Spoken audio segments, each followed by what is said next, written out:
Okay, so this is going to be a bit of a shorter one because unfortunately this update is not as in-depth as you probably would expect, or I can't really be able to talk about it because again, there's no real content here. I know it's been a while since I talked about Payday 3 and I plan to continue doing it, and I know I'm late to actually covering this topic. I know the notes came out weeks ago and I just decided not to talk about them because I just thought I'd wait for the update to actually come out before I actually form an opinion about it, and it actually allows me to play around with it for a bit. So I played around for about an hour with these new features and looking through them and what's actually changed to see if this update is actually any good. Also on patch notes, it doesn't give a good indication of if these are good changes. So let's start with the first thing that you'll notice about this new update when you boot up the game, the brand new main menu. And what is actually different about this main menu from the last one? Yes, it's very obvious, the new background. It's nice, but it's not a big change that's really going to sell me on this game to make it a big improvement. It still looks like a very generic mobile game to me. Having the news in the bottom right corner is a very great change, and it was one of my biggest complaints about this game being a live service game. It didn't act like a live service game, it acted more like a single player game with no news feed or whatsoever, so you couldn't really inform yourself about what was happening in the game at the moment. Challenges on the side as well, nice, and Mask of the Week as well on the right. Very nice, and it makes the actual menu feel a bit more engaging. It doesn't feel like you're lost all the time, and more casual players will have a better idea about what's happening with Payday,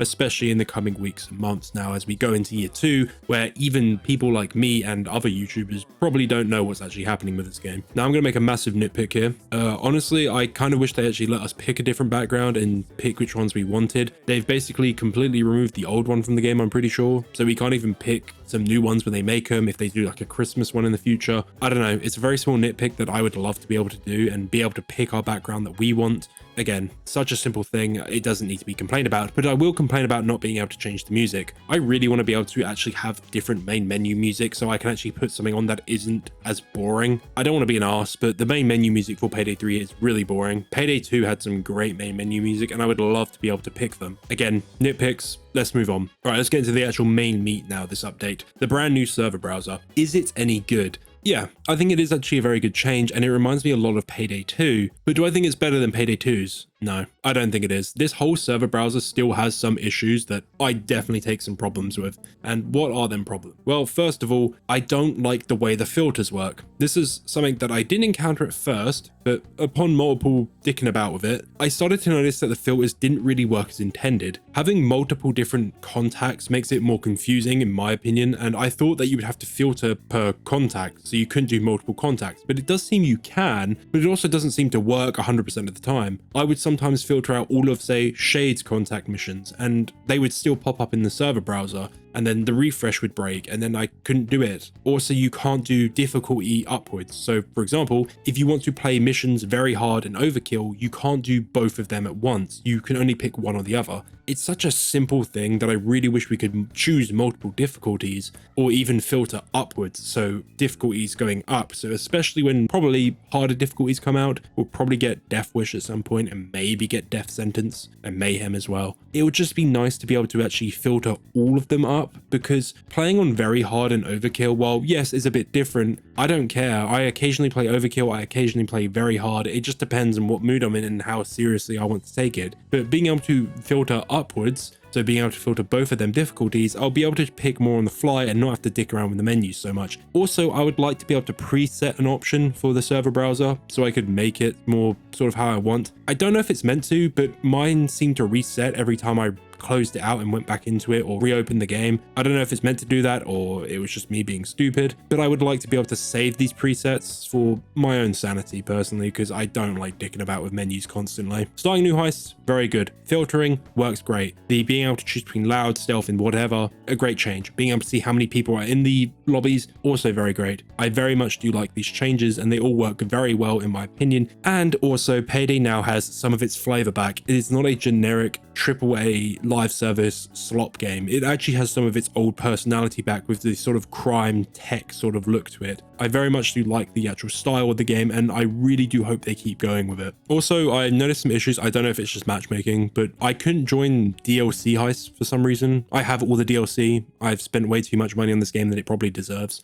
but I couldn't join some of the DLC heists when filtering for them specifically. I don't know if that's a bug. It might be a bug, but I couldn't join any DLC heists. I could join a heist. I did get into a road rage game, which is probably what you're seeing on screen, but it just seemed very temperamental, and I think that's sort of what I sum it up with. It looks very nice, but it is a bit temperamental in my opinion. It does seem to have a bit of a kink to it, and I do think they need to iron it out a bit. Okay, next, let's go over the overall UI changes. They all look nice and they fit the general aesthetic of PayDay, and they actually, as I said, give it a bit of its flavor back, and it doesn't feel super generic anymore. The vendors, the loadout, even the skill trees system, it looks really good, and I genuinely do like it. And a little bonus as well, we got some new masks, 2 new free ones, and a new Halloween mask, which, hey, at least they did something this Halloween, but we didn't get anything else like some fun music or a unique background or a menu change, nothing like that. We've just got a mask, which is nice. Also, it is still funny they're still having problems getting these updates patched. They had to delay this update for a few hours, which, yes, is nothing, but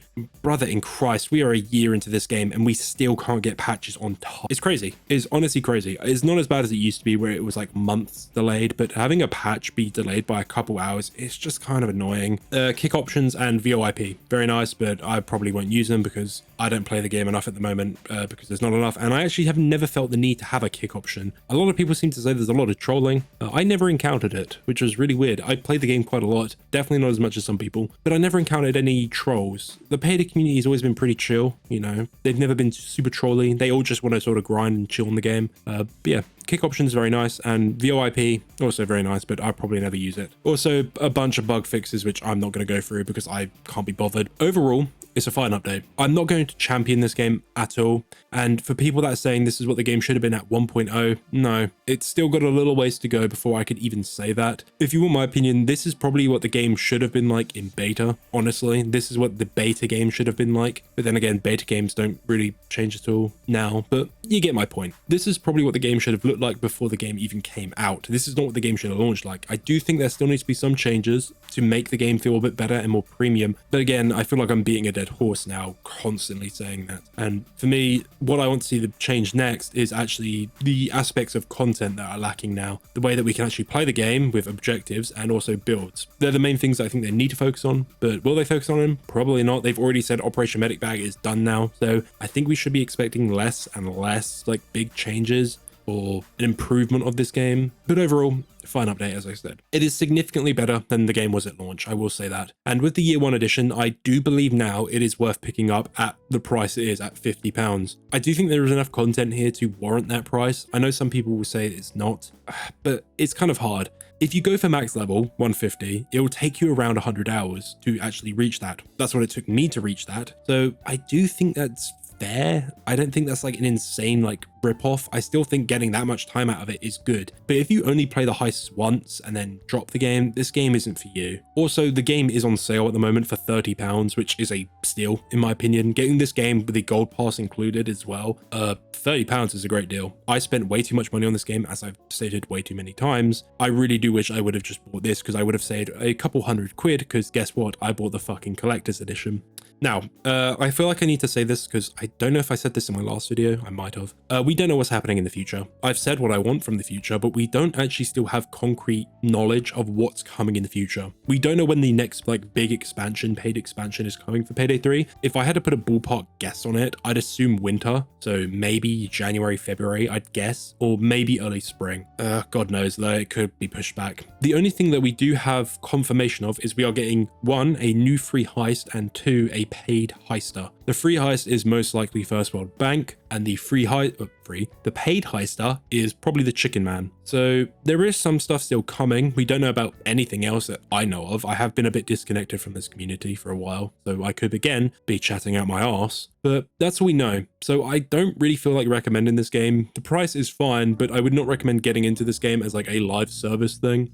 There is nothing in the future that I could actually see myself getting excited for. First World Bank, great. But if it's going to be worse version of First World Bank from Payday 2, I'm not going to get excited for it. Also, with no like real roadmap, I don't want them to make a full roadmap with like dates and everything. I just sort of want an outline of what they want to do, like the team want to do in this next year. If they want to get, say, like 3 big updates out and say 4 free heists, like something simple like that, just to give us an idea of what we should expect. And of course, I don't want them to overshoot it. I'd rather them undershoot it, say, this is what we think we will minimal get out. I think that'd be best for us just to know what we can expect from this year, because we still don't really know what we're gonna get. So I guess what I'd say is, good job, Starbreeze. You did actually save PayDay from falling in the pit that you made for it. I hope next time I talk about this game, it is more positive, as the next time I'll talk about this game is probably for the First World Bank update or the Chicken Man update, whichever comes first, or maybe they both come at the same time, don't know. And maybe I might glaze the game the entire time saying how it's the second coming of Jesus or something, but that's enough yapping from me. Fear and Hunger comes out soon if you guys care about that. I know the people that watch the mouthwashing video and the people that I attracted from the PayDay community are completely different, but I do intend to keep you guys informed in my opinion on this game, because I just see it as more as a personal diary for me. I don't know. Please don't let PayDay die. I'm begging you. This is like the one game I genuinely love so much. Please don't kill it.